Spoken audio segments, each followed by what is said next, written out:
Hello friends, my name is Kajal और आप सभी का स्वागत है मेरे चैनल पर। और आज की इस वीडियो में हम डिस्कस करने वाले हैं UP DElEd second semester subject English.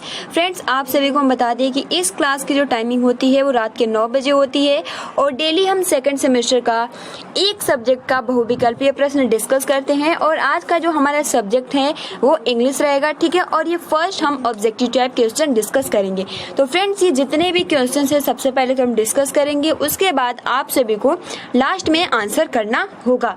तो ये जितने भी महत्वपूर्ण पॉइंट्स हैं आप अपने कॉपी में भी लिख सकते हो, क्योंकि ये बहुत ही महत्वपूर्ण है और इसी में से आपके एग्जाम में बहुविकल्पीय प्रश्न पूछे जाते हैं, इससे बाहर कुछ नहीं।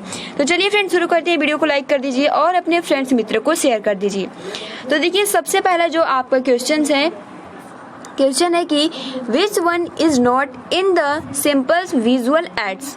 इसका मतलब क्या होता है? इसका मतलब होता है कि सिंपल विजुअल, यानी आप कह सकते हो सिंपल्स मतलब होता है साधारण, विजुअल मतलब होता है एड्स, ठीक है। मतलब कि वह कौन सा सिंपल्स यूजुअल एड्स है, कौन सा इसमें नहीं है। जैसे कि ऑप्शन में आप देख सकते हो ब्लैक बोर्ड, चाक बोर्ड, बुक्स, रेडियो, यानी कौन सा दृश्य हम नहीं देख सकते हैं। तो ब्लैक बोर्ड भी हम देखते हैं, चाक बोर्ड भी देखते हैं, बुक्स भी देखते हैं। जब रेडियो में कोई प्रसारण होता है तो हम नहीं देख सकते, तो इसलिए यहाँ पे ये नहीं होगा, ठीक है, रेडियो। अगला आपका क्वेश्चन है कि Who will be invented the bilingual method। देखिए, इन्वेंटेड मतलब होता है आविष्कार करना। और फ्रेंड, जैसे कि मैंने आप सभी को बताया भी था, जब हमने बाइलिंगुअल मेथड अप्रोच पढ़ा भी था, तो उसमें जो इसके आविष्कारक थे, अभी आप आंसर भी बहुत ही आसानी के साथ कर सकते हो। डॉक्टर वेस्ट, प्रोफेसर ऑनशॉफ, professor C.J. Dodson, doctor J.C. Agarwal. तो देखिए फ्रेंड्स, यहाँ पर हो जाएगा कि who will be invented the bilingual method, तो वे थे C.J. डॉटसन, यानी प्रोफेसर C.J. डॉटसन, ठीक है। देखिए, तीसरा जो आपका प्रश्न है कि according to question game class should be divided in 4 groups, 3 groups, 2 groups, 1 groups. पहले मैं आप सभी को हिंदी बता दूं कि इसका मतलब क्या होता है। कह रहा है अकॉर्डिंग टू क्वेश्चन, यानी प्रश्न के अनुसार game class should be divided इन, यानी जो आपका क्लास है उसमें जो खेल होता है इसको हम कितने भागों में बांट सकते हैं। 4 ग्रुप्स, 3 ग्रुप्स, 2 ग्रुप्स, 1 ग्रुप्स। तो फ्रेंड्स, यहाँ पे आप सभी का जो आंसर हो जाएगा वो हो जाएगा 2 ग्रुप्स। बहुत ही महत्वपूर्ण प्रश्न है। आगे बढ़ते हैं।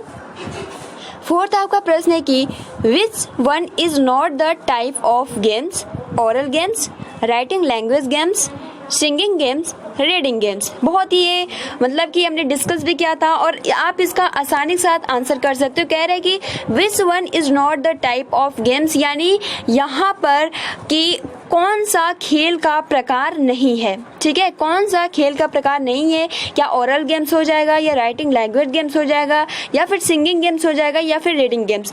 तो फ्रेंड्स, आप देख सकते हो कि ओरल भी होता है, राइटिंग भी होता है, रीडिंग गेम्स भी होता है। तो यहाँ पर हो जाएगा कि सिंगिंग गेम्स नहीं होता है, ये खेल का प्रकार नहीं होता है। अगला है कि to learn the English in a, option A general way, option B proper way, option C common way, option D substitution way. यहाँ पे ये क्वेश्चन जो पूछ रहा है कि एक अंग्रेजी सीखने के लिए सामान्य तरीका, उचित तरीका, ठीक है, कॉमन वे, और उसके बाद देखिए यहाँ पे हो जाता है सब्स्टिट्यूशन, यानी प्रतिस्थापन। तो फ्रेंड देखिए, यहाँ पर जो हो जाएगा उचित तरीका, यानी एक अंग्रेजी सीखने के लिए हमें एक प्रॉपर वे की जरूरत पड़ती है। तो यहाँ पे यही क्वेश्चन पूछ रहा है कि to learn the English in a proper way, यहाँ पे हो जाएगा प्रॉपर वे। बहुत ही ये महत्वपूर्ण प्रश्न है। अगला जो आपका क्वेश्चन है कि the approaches of teaching English are as, option A the structural approach, option B situational approach, option C communicative approach, option D all of them. यानी यहाँ पे पूछ रहा है कि शिक्षण अंग्रेजी के दृष्टिकोण इस प्रकार हैं, यानी the structural approach, situational approach, communicative approach. तो फ्रेंड्स, हमने ये जितने भी 2 टॉपिक इसमें से हमने डिस्कस कर लिया है। आपका जो द स्ट्रक्चर अप्रोच, संरचनात्मक, सिचुएशनल, ठीक है, किस प्रकार की स्थितिजनक बनाई जाती है। तो यहाँ पर आप सभी का जो करेक्ट आंसर हो जाएगा वो हो जाएगा ऑल ऑफ देम। अगला जो आपका क्वेश्चन है 7 नंबर की, language is the most important means of communication, writing, reading, learning. यानी यहाँ पे ये पूछा जा रहा है कि भाषा का सबसे महत्वपूर्ण, यानी जो आपका क्वेश्चन नंबर, यानी लैंग्वेज का मोस्ट इम्पोर्टेंट मीन्स क्या होता है, इसका अर्थ क्या होता है। कम्युनिकेशन होता है, राइटिंग होता है, रीडिंग होता है या फिर लर्निंग होता है। तो फ्रेंड्स देखिए, चारों ही ऑप्शन सही है क्योंकि हमें राइटिंग की जरूरत नहीं पड़ती है, लर्निंग की जरूरत पड़ती है, रीडिंग की जरूरत पड़ती है, लेकिन सबसे मोस्ट इम्पोर्टेंट जो हम जरूरत पड़ती है वो है कम्युनिकेशन। यानी language is the most important means of communication. Option number यहाँ पे ए करेक्ट आंसर हो जाएगा। और फ्रेंड देखिए, बहुत ही आप आसानी के साथ जितने भी क्वेश्चंस है वो समझ रहे होंगे, कोई भी दिक्कत नहीं होगा। ठीक है, आगे बढ़ते हैं। 8वां आपका प्रश्न है कि what is the kinds of aids, audio aids, visual aids, audio visual aids, all of them. यानी यहाँ पे पूछा जा रहा है कि एड्स के प्रकार क्या है, ऑडियो एड्स हैं, विजुअल एड्स हैं, ऑडियो विजुअल एड्स है, ऑल ऑफ देम। तो फ्रेंड्स ये तीनों ही हो जाता है, जैसे कि आपने शिक्षण अधिगम में भी पढ़ा हुआ है, तो इसलिए यहाँ पे ऑप्शन नंबर डी करेक्ट हो जाएगा। अगला आपका प्रश्न है 9वां की English is spoken all over the caste, world, country, community. तो फ्रेंड देखिए, यहाँ पे कहा जा रहा है कि जो आपका अंग्रेजी भाषा है कहाँ बोली जाती है, यानी कहाँ बोली जाती है, या इस प्रकार पूछा है कि अंग्रेजी सभी जगह बोली जाती है क्या, जाति में, क्या वर्ल्ड में, क्या कंट्री में, या फिर कम्युनिटी। कास्ट मतलब आपका जाति होता है, वर्ल्ड मतलब विश्व हो जाता है, कंट्री मतलब देश हो जाता है, और कम्युनिटी मतलब समुदाय हो जाता है। ठीक है, तो फ्रेंड देखिए, बहुत ही मतलब महत्वपूर्ण क्वेश्चन है। तो जाति में तो बोले ही नहीं जाता है, कंट्री जरूरी थोड़ी ना है कि केवल अमेरिका देश में ही बोला जाएगा अंग्रेजी, भारत देश में भी बोला जाता है। कम्युनिटी केवल समुदाय में, ये भी जरूरी नहीं है, तो ये पूरे विश्व में बोला जाता है। तो English is spoken all over the world. Option number B यहाँ पे करेक्ट हो जाएगा। अगला 10th आपका क्वेश्चन है कि who is right if used in the proper way at the right time, question lead to the new realm of understanding. यानी यहाँ पे क्या कह रहा है कि option A professor Ansoff, option B Mahatma Gandhi, option C doctor J C. Agarwal, option D professor C.J. Dotson. देखिए 10वां जो क्वेश्चन कह रहा है कि कौन लिखता है, हु इज राइट, कौन लिखता है, if used in the proper वे, यानी अगर सही तरीके से, if used in the proper वे, इसका हिंदी हो जाता है अगर सही तरीके से, एट द राइट टाइम, यानी अगर सही यहाँ पे at the right time, question lead to the new realm of understanding. यानी अगर यहाँ पे ये पूछा गया है कि ये किसने लिखा है कि अगर सही तरीके से उपयोग किया जाता है तो प्रश्नों को समझने के नए दायरे की ओर जाता है, यह किसने बोला है। तो फ्रेंड्स ये जो स्टेटमेंट ये किसने लिखा है, तो डॉक्टर जे.सी. अग्रवाल। अगला आपका क्वेश्चन है कि which one is not the animal, यानी यहाँ इनमें कौन सा जो है जानवर नहीं है। Option E buffalo, option B elephant, option C यहाँ पे नाइटिंगेल, ऑप्शन डी स्क्वायरल। तो फ्रेंड्स यहाँ पे जो राइट आंसर हो जाएगा वो हो जाएगा नाइटिंगेल। नाइटिंगेल मतलब होता है बुलबुल। ठीक है, तो यहाँ पे ये जानवर नहीं है। स्क्वायरल मतलब होता है आपका गिलहरी, एलिफेंट मतलब होता है हाथी, बफेलो मतलब होता है भैंस। तो इसलिए यहाँ पे जो राइट आंसर हो जाएगा वो हो जाएगा नाइटिंगेल। ठीक है, 12th प्रश्न है कि what will we called the our sister son. Option A cousin, option B आपका niece, option C nephew, option C sister in law. तो फ्रेंड्स बताइए कि what will you called the our sister son, क्या हम cousin या यहाँ इसका मतलब हो जाता है भतीजा बोलते हैं, भतीजी बोलते हैं, या फिर भतीजा या फिर भाभी, सिस्टर इन लॉ मतलब भाभी। तो फ्रेंड्स यहाँ पे बिल्कुल सही कहा जा रहा है कि आप हमारी बहन के बेटे को क्या कहेंगे, तो यहाँ पे हो जाएगा भतीजा। ऑप्शन नंबर सी यहाँ पे करेक्ट आंसर हो जाएगा। कह रहे हैं what will you called the our sister son, तो यहाँ पे नेफ्यू करेक्ट आंसर हो जाएगा। 13 क्वेश्चन है कि what are the base of English grammar, Latin, Greek, Sanskrit, all of them. यानी अंग्रेजी व्याकरण के आधार क्या है, क्या केवल लैटिन है या फिर ग्रीक है या फिर संस्कृत है या फिर ये तीनों ही है। तो फ्रेंड्स यहाँ पे करेक्ट आंसर जो हो जाएगा वो हो जाएगा ऑल ऑफ देम।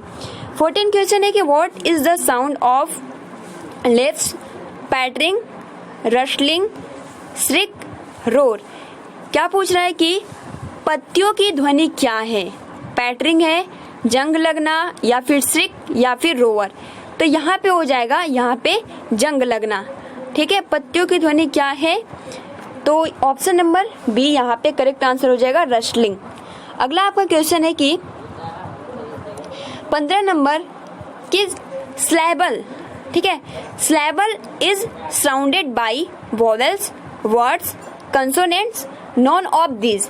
यानी यहाँ पे आपका पूछ रहा है जो कि जो आपका जो शब्दांश है वो घिरा हुआ है, यहाँ पे वोवेल्स हो जाएगा, वर्ड्स हो जाएगा, कंसोनेंट्स हो जाएगा, नॉन ऑफ दिस। तो फ्रेंड्स यहाँ पे आप सभी को पता है कंसोनेंट्स मतलब होता है व्यंजन, यानी जो आपका 15 नंबर क्वेश्चन का जो आंसर हो जाएगा वो हो जाएगा व्यंजन, यानी शब्दांश घिरा हुआ है वो हो जाएगा ऑप्शन नंबर सी व्यंजन, न कि स्वर। ठीक है, अगला जो आपका क्वेश्चन है what is the sound of C, chatter, roar, shrinking, crack. तो जो आपका सागर की ध्वनि क्या है, what is the sound of sea, या आप समुद्र भी कह सकते हो। तो सिंपल कि सागर की ध्वनि क्या होती है, चैटर होती है, रोवर होती है, श्रिंकिंग होती है या क्रैक होता है। तो फ्रेंड देखिए यहाँ पे हो जाएगा रोवर। ठीक है, अगला जो आपका क्वेश्चन है कि विच sentences is not a negative sentence, I don't walk daily, Ramu was not going daily, Reena is my sister, Ajay is not a good boy. बहुत ही इजी क्वेश्चन है, इसका तो आंसर आप बहुत ही आसानी के साथ बता सकते हो। यहाँ पे ये पूछ रहा है कि कौन सा वाक्य एक नकारात्मक वाक्य नहीं है, यानी which sentences is not a negative sentence. यानी नेगेटिव सेंटेंस मतलब क्या होता है, नकारात्मक वाक्य।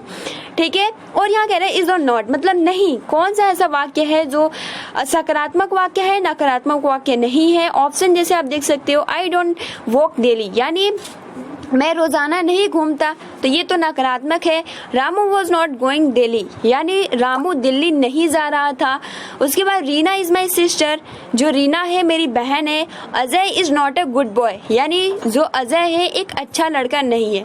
तो फ्रेंड्स आप देख सकते हो यहाँ जो बोला जा रहा है रीना इज माई सिस्टर, तो ये आपका जो है अफर्मेटिव है, सिंपल है, नेगेटिव नहीं है। तो इसलिए ऑप्शन सी के साथ यहाँ पर करेक्ट आंसर हो जाएगा रीना इज माई सिस्टर। देखिए आपका 18 नंबर क्वेश्चन बोलता है कि which is not the imperative sentence, यानी यहाँ पर कौन सा इम्परेटिव सेंटेंस नहीं है। Option A please give me that book, यानी इसका जो हिंदी हो जाता है कृपया मुझे वह पुस्तक दे। सेकंड जो क्वेश्चन जो आपका ऑप्शन है गो टू योर स्कूल, यानी अपने स्कूल जाओ। उसके बाद देखिए see you should not drink coffee, यानी आपको कॉफी नहीं पीनी चाहिए।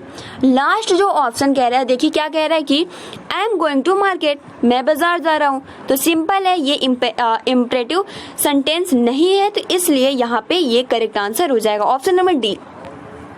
19 आपका क्वेश्चन कहता है कि which of the following not plural, teeth, feet, mouse, fingers, यानी यहाँ पे कौन से बहुवचन नहीं है।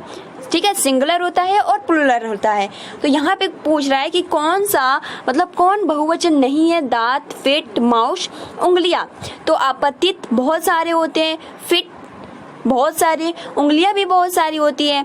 तो जो माउस होते हैं वो एक ही होते हैं। ठीक है, तो इसलिए यहाँ पे ये बहुवचन नहीं है। ऑप्शन नंबर सी यहाँ पे करेक्ट हो जाएगा। 20 आपका क्वेश्चन है कि what is the semicolon. Option A, option B, option C, option D. देखिए फ्रेंड्स, मैंने हिंदी में आप सभी को बताया भी था, आप सभी का आंसर बिल्कुल इजी है और आप इसका आसानी के साथ आंसर कर सकते हो, कोई भी दिक्कत नहीं है। ठीक है, जैसे कह रहा है कि व्हाट इज सेमी कॉलन, जिसे हम हिंदी में क्या बोलते हैं, हिंदी में इसको हम अभी बोल रही हूँ, देखिए आपका अर्धविराम, ठीक है, सेमी कोलन को हम अर्धविराम कहते हैं। और जो आपका जैसे कि एक अर्धविराम होता है और एक अल्प विराम होता है, तो उसमें बहुत ज़्यादा डिफरेंट होता है, ठीक है। ठीक है, तो जो हम सेमीकोलन को हिंदी में बोलते हैं अर्धविराम और एक होता है अल्प विराम। तो जो आपका सेमीकोलन होता है वो इस तरीके से होता है और जो अल्प विराम होता है इस तरीके से। तो यहाँ पर option number A correct answer हो जाएगा, सेमीकोलन, ठीक है। अगला जो आपका क्वेश्चन है कि व्हाट इज हाइफन, यानी हाइफन क्या है, option A, option B, option C, option D. तो फ्रेंड्स यहाँ पे ऑप्शन नंबर ये भी हमने हिंदी में डिस्कस किया था, ठीक है, ये वाला चीज जिसे हम हाइफन कहते हैं। 22 आपका प्रश्न है कि आइडेंटिफाई द करेक्ट स्पेलिंग। यहाँ पे देखिए कि जो आपका सही वर्तनी की पहचान करे, आपका जो है ऑप्शन नंबर आपका जो संक्षिप्त लिखा है। अब संक्षिप्त का इंग्लिश क्या होता है, जैसे कि आप यहाँ देख सकते हो, अगला जैसे स्पेलिंग पे ध्यान देना है।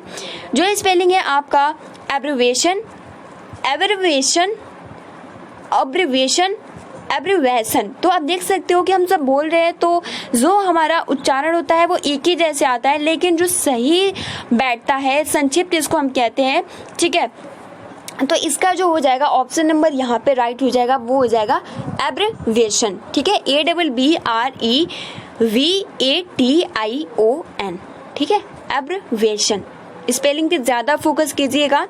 23 आपका क्वेश्चन है कि write a sentence to show exclamation, यानी यहाँ पे कि विस्मयादि बोधक के लिए एक वाक्य लिखें। How sweet is Payal, weather is hot, Kajal is a brilliant student, I will go to school. तो यहाँ पे देखिए, यहाँ पे क्या पहला कह रहा है कि पायल कितनी प्यारी है, हाउ स्वीट इज पायल।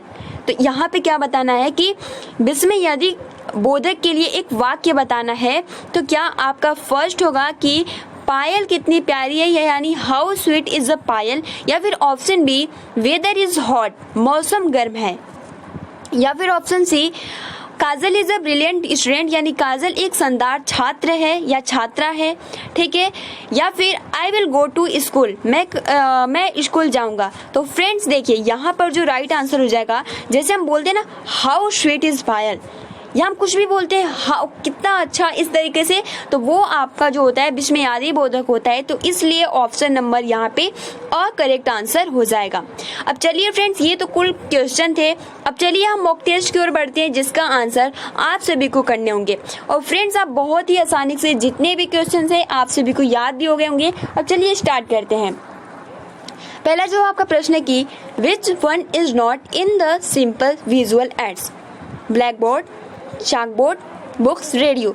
यानी यहाँ पे जो बोल रहा है कि यहाँ पे कौन सा सिंपल विजुअल, यानी किसका दृश्य हम नहीं देख पाते, कौन सा दृश्य विजुअल एड्स नहीं है।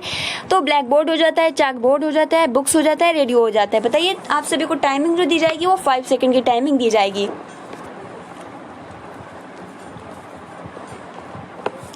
बिल्कुल सही फ्रेंड्स, आप सभी के आंसर बिल्कुल सही आ रहे हैं। यहाँ पे हो जाएगा रेडियो।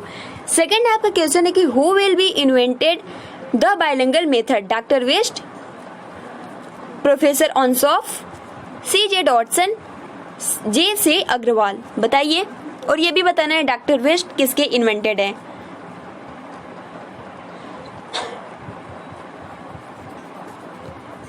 बिल्कुल सही friends, who will be invented the bilingual method, वो आपका हो जाता है CJ डॉटसन। और जो डॉक्टर वेस्ट होता है वो डॉक्टर वेस्ट मेथड है, ठीक है, जो कि अपने नाम पे, जो कि सबसे ज्यादा रीडिंग पे फोकस किया जाता है। अगला आपका क्वेश्चन है कि according to question games class should be divided in 4 groups, 3 groups, 2 groups, 1 groups. यानी यहाँ पे कहा जा रहा है क्वेश्चन के अनुसार जो आपका क्लास है गेम को कितने भागों में बांटना चाहिए, क्लास में जो भी गेम होता है उसको कितने भागों में बांटना चाहिए, 4 ग्रुप्स में, यानी 4 ग्रुप्स में, 3 ग्रुप्स में, 2 ग्रुप्स में, 1 ग्रुप्स में। तो बताइए फ्रेंड्स इसका आंसर क्या होगा।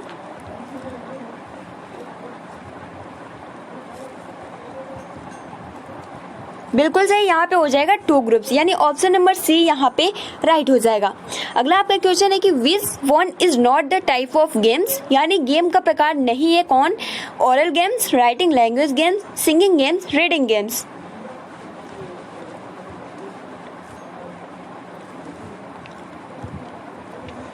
तो फ्रेंड देखिए यहाँ पर बिल्कुल से यहाँ पे जो करेक्ट आंसर हो जाएगा वो हो जाएगा सिंगिंग गेम्स।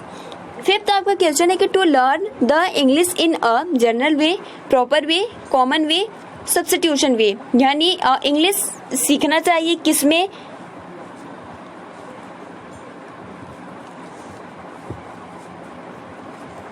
बिल्कुल सही फ्रेंड्स, यहाँ पे हो जाएगा proper way, option number B यहाँ पे राइट हो जाएगा। सिक्स आपका क्वेश्चन है कि the approaches of teaching English are as, option B the structural approach, option B situational approach, option C communicative approach, option D all of them.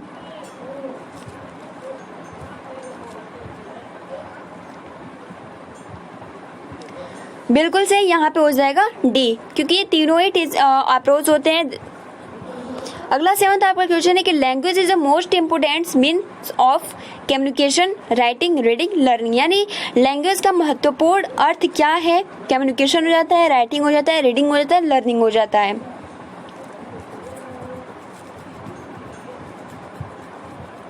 और friends video पसंद आई तो लाइक भी कर दीजिए करें। तो फ्रेंड देखिए यहाँ पे हो जाएगा आप सभी का कम्युनिकेशन, क्योंकि language is the most important means of जो होता है वो होता है कम्युनिकेशन। ठीक है, कम्युनिकेशन मतलब क्या होता है आपका, तो वो होता है आपका संचार। अगला जो आपका है कि what is the kinds of aids, यानी यहाँ पे कौन कौन से आपके जो एड्स होते हैं, ठीक है, एड्स के प्रकार हैं कौन कौन से, audio aids, visual aids, audio visual aids, all of them.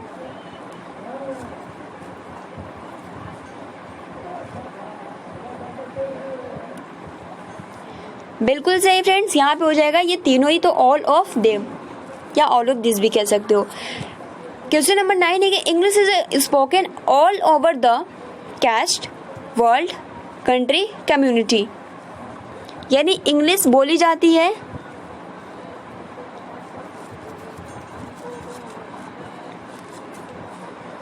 तो फ्रेंड्स यहाँ पे हो जाएगा वर्ल्ड। ठीक है, ऑप्शन नंबर बी, क्योंकि इंग्लिश एक जगह पे, एक जात, एक समुदाय, एक देश में नहीं बोला जाता है, वर्ल्ड पूरे विश्व में बोला जाता है।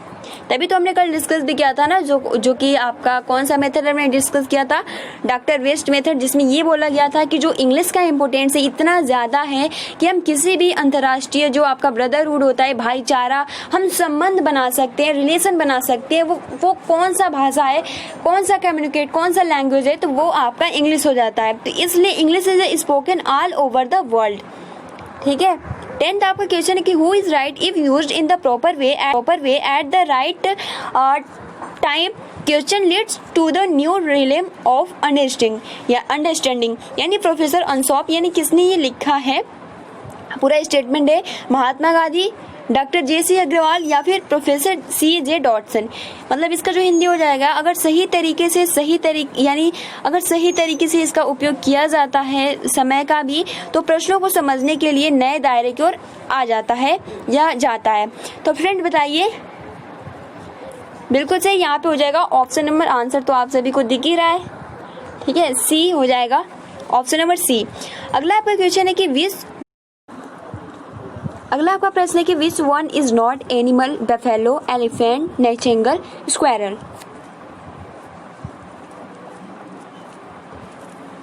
बिल्कुल सही फ्रेंड्स, यहाँ पे हो जाएगा ऑप्शन नंबर यहाँ पे सी। ठीक है, नाइटिंगेल।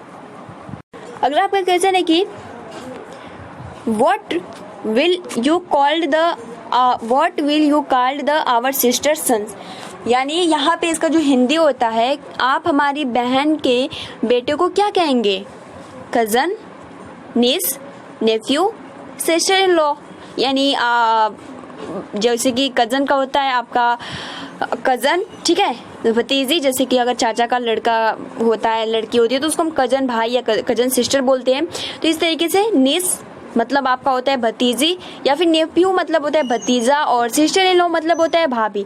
तो आप बहुत इजी क्वेश्चन है कि आप हमारी बहन के बेटे को क्या कहेंगे, तो यहाँ पे हम कहेंगे सी, यानी नेफ्यू, यानी भतीजा। 13 आपका क्वेश्चन है कि what are the base of English grammar, Latin, Greek, Sanskrit, यानी जो इंग्लिश का व्याकरण होता है वो किस पे बेस होता है, कौन सा आधार है। तो यहाँ पे देखिए कौन सा आंसर होगा, बिल्कुल सही, यहाँ पे हो जाएगा ऑल ऑफ देम। ठीक है, ऑल ऑफ दिस भी हो जाएगा। देखिए अगला जो आपका क्वेश्चन है कि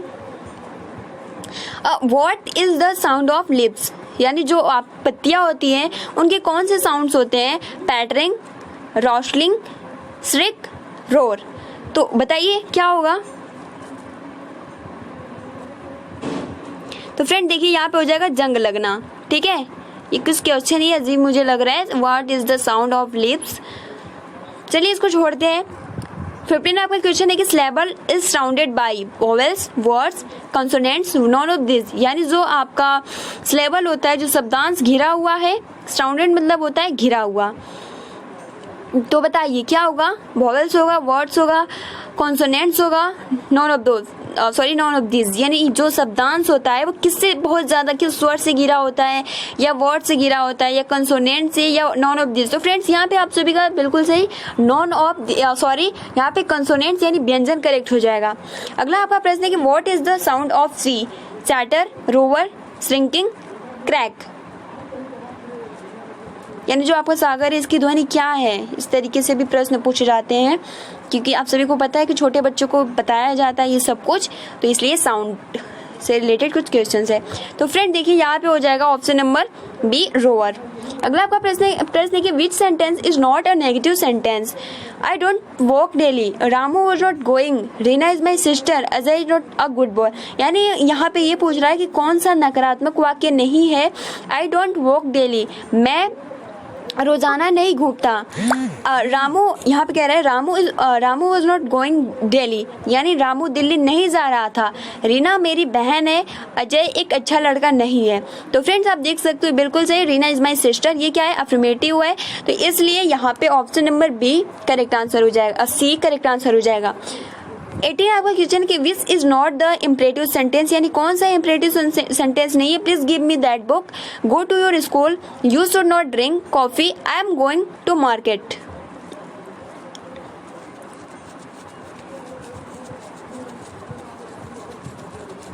बिल्कुल सही फ्रेंड्स, यहाँ पे हो जाएगा कि आपका जो इम्परेटिव सेंटेंस नहीं है, ये जो आपका डी है, I am going to market, तो आप सेंटेंस ही देख सकते हो। तो फ्रेंड्स यहाँ पे हो जाएगा ऑप्शन नंबर डी। 19 नंबर आपका क्वेश्चन है कि which of the following not plural? Teeth, feet, mouse, fingers, यानी कौन सा बहुवचन नहीं है? टिथ होगा, फिट होगा, माउस होगा, फिंगर्स होगा, क्योंकि आप तीनों ही देख सकते हो। क्या टिथ भी क्या होता है? बहुवचन भी होता है। फिट भी क्या है? बहुवचन है। फिंगर्स भी क्या होते हैं? बहुवचन। तो कौन सा बहुवचन नहीं है? तो माउस, ऑप्शन नंबर सी। अगला आपका क्वेश्चन है कि व्हाट इज सेमीकोलन, यानी आपका यहाँ पे होगा option A, option B, option C, option D. इसे हम अर्धविराम कहते हैं हिंदी में।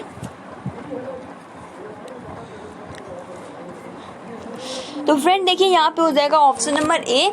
ठीक है, ये वाला करेक्ट आंसर हो जाएगा। अगला आपका क्वेश्चन है कि व्हाट इज हाइफन?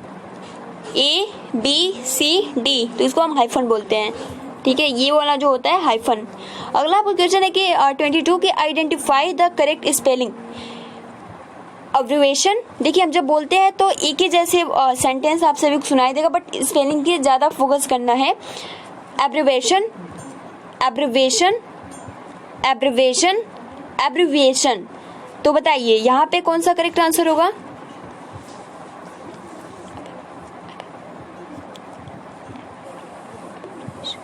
तो फ्रेंड देखिए यहाँ पे जो राइट आंसर हो जाएगा वो हो जाएगा सी। ठीक है, लास्ट आज का प्रश्न है कि write a sentence to show आपका एक्सक्लेमेशन, यानी यहाँ पे पूछ रहा है कि कौन सा विस्मयादि बोधक के लिए एक वाक्य लिखे। How sweet is a Payal, weather is hot, Kajal is a brilliant student, I will go to school. बिल्कुल सही फ्रेंड्स, यहाँ पे ऑप्शन नंबर ए के साथ चला जाएगा, हाउ स्वीट इज अ पायल। तो फ्रेंड्स आज के कुछ 23 क्वेश्चन थे जो कि बहुत ही महत्वपूर्ण थे और आप सभी को बहुत ही आसानी के साथ याद भी हो गया होगा, कोई भी प्रॉब्लम नहीं होगा। तो फ्रेंड्स जितने भी क्वेश्चन हैं आप इसको अपनी कॉपी में अच्छे से नोट डाउन कर लीजिए। ठीक है, क्योंकि अभी तो आपको याद होगा, फिर बाद में आप भूल जाएंगे, तो इसलिए आप अच्छे से कॉपी में नोट्स बना लीजिए। ठीक है, मिलते हैं 10 बजे वाली क्लास में। वीडियो को लाइक कर दीजिए और ज़्यादा से ज़्यादा अपने फ्रेंड्स मित्रों को शेयर कर दीजिए। Thanks for watching, take care and best of luck.